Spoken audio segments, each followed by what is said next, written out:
Hey, Drew, got two for you. Can you take us, first one, can you take us through the two touchdowns to Hamler, what you're seeing on those plays? You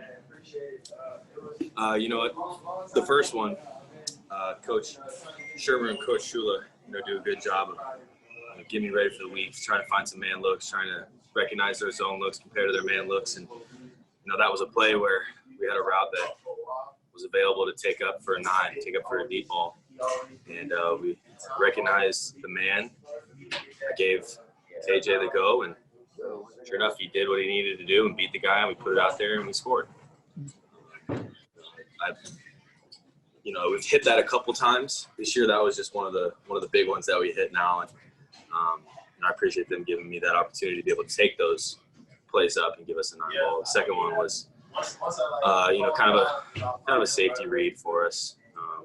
Something we put in this week. We noticed our safety was super aggressive, and he tried to cut our crosser, and we hit him deep over the top. It was just, if you didn't cut it, you're going to hit the crosser. If he cuts it, bingo, you put it up top.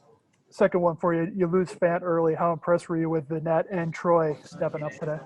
Yeah, the outside world, will be impressed of them. But, man, those guys come to work, and you see them in practice. You know what kind of players they are. That's what you expect from them. I'm proud of them, super excited for them. But, they're not in the locker room like, wow, man, I can do it. I can play this sport. They know they can play. They know they're good enough to be out there on the field. It's just about them getting their opportunity and making the best of it. And both of them did that today. And, I'm really proud of both of them. It was fun to watch them play. Thanks for Mike. Hey, Drew, I got two. First one, you got whacked pretty good early in the game on a couple. Any of those in particular hurt? No, there's a couple that hurt. A couple you feel. The ones that are just when you get caught off guard, like on a rollout or a boot, and you get caught off your feet, and then you're just useless in the air. It's however you fall down. Those are the ones that get you sometimes. But other than that, I've been hit a couple times in my life before, so I'm pretty weathered, pretty used to it. And the second one is helping to set up those deep passes to Hamler were a lot of shorter passes today to the tight ends, running backs. You had 13 of your 21 completions to running backs and tight ends. Was that take the check down, Drew, and the big one will be there later? Yes, that's exactly what it was. It was just, me coming in and doing my job, knowing that, if I just play the game and let it come to me, then those big ones will come. Rip tells it to me every single week. He goes, hey, man, you're a special player, but do your job here in these first couple quarters, maybe even the third quarter. If the big play needs to be there, you're good enough to make the big play. Make it when it's there. But check these balls down if it's not there. If they heat you up, it's going to be a close one. If you try to press it downfield, get it down. And, Shula and Shermer obviously do that to me throughout the week and work on it in practice. I think it's just me starting to feel things and seeing it and knowing where to get the ball when it's just not perfect. Next one, Andrew. Drew, you talked about the tight ends, but also you're playing without a bunch of offensive linemen today. So what do you think of how guys like Natani and Elijah coming back in and Calvin did to help you up front? Yeah, it's amazing what those guys can do up there.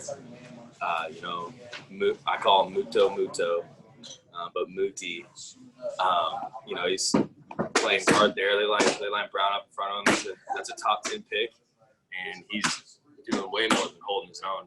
Same thing with Calvin. Calvin was slotted at right tackle, played in the Raiders game at right tackle, and we had to move him to left tackle. Elijah comes back in from getting a few reps here and there and battling back from that injury. It just shows how resilient that group is. I think Dalton Reiser does an amazing job of leading that group and getting those guys ready. Same with Garrett and same with Cush. I've seen Garrett step into a big role of a leader in that offensive line group, and it speaks a lot for how young they are and how well they play together. Next one here, you guys. We got to move pretty quick on these. Go ahead. Yeah, Drew, what do you think of the aggressive call there on the second Hamler touchdown, and what do you just think of the general offensive approach there on, I guess it would have been your second to last drive? Yeah, I loved it. It was an awesome call. They're expecting run. They were showing kind of a zero look right from the snap. And in my head, I'm thinking, all right, which one-on-one am I going to take? And then they kind of popped out of it late. So, again, like I said, I'm reading Jerry. If safety cuts it, I'm throwing it over the top. And it was a perfect look for us right there. Great call by Coach Shermer. and great execution by the guys up front, blocking that. They obviously brought pressure, and great job by KJ for finishing it. Guys, we got time for a few more. Go ahead, Nick. Yeah, Drew, a handful of scrambles today early in drives, 4 to 6 yards. Was that kind of, helped you guys stay ahead of the change? Was that sort of a priority for you too, to understand kind of when those were there available for you? Yeah, I feel like that's kind of always been part of my game, and it's just, when you look downfield and you're scrambling, all right, is it there? And you got to decide pretty quick if it's not there, and then you pick up those 4 to 6. Because, if we have a 4 to 6 yard run on first down, it's awesome. We're going to be in front of the chains here on third down if you get a positive yards on the second down. So that was kind of my mindset on it. If I can help us pick up yards, like on that, I think it was 2nd and 6 on one of those last drives where we got to that 3rd and 1. It's kind of my mindset. All right, I'm not going to force it downfield. If I can get us a 3rd and 1 or the first down, that I'm doing my job at a pretty high level if I can do that. Last two, Jeff and Mark. Drew, it's touching on what you said about Brett earlier. How honest is he with you about what should happen, and kind of, do you guys exchange ideas that way, that you're just kind of bottom line honest with each other? Yeah, that's it. It's just, we got to be honest. Me and him have grown a relationship over this almost 2 years now at the end of this year. And we became close very quickly.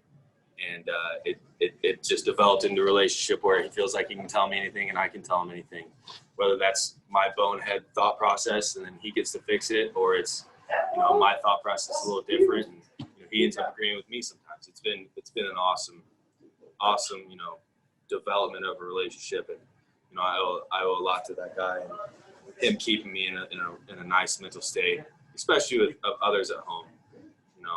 Mental state's a tough thing to fight, and being able to talk to friends back home, talk to my buddy Jack Lowry about this week, even the coaches, even Coach Shula. I just appreciate everyone and all the work that's been put into me, and everyone going to bat for me this week. Final one, kids. As an old guy, I know the difference between being committed and a bonehead is thin. And as an old guy, I remember a young John Elway, and he loved the big play. And he had a coach, Dan Reeves, that said, tap it down and take the check down, and then in the 4th quarter, it will be there. Has Elway ever mentioned it to you, or how hard is that to learn, young man? That's the toughest thing to learn, for me at least. I don't know about others, but that's the toughest thing for me. Yes, he's preached to me just doing your job and, not trying to force anything. Once you force it, those are the ones that you want back.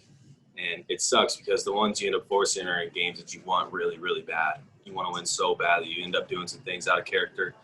And it's all about being calm and focused in those games. And that's when you end up making the right decisions. And I've been getting preached that quite a bit here these last couple of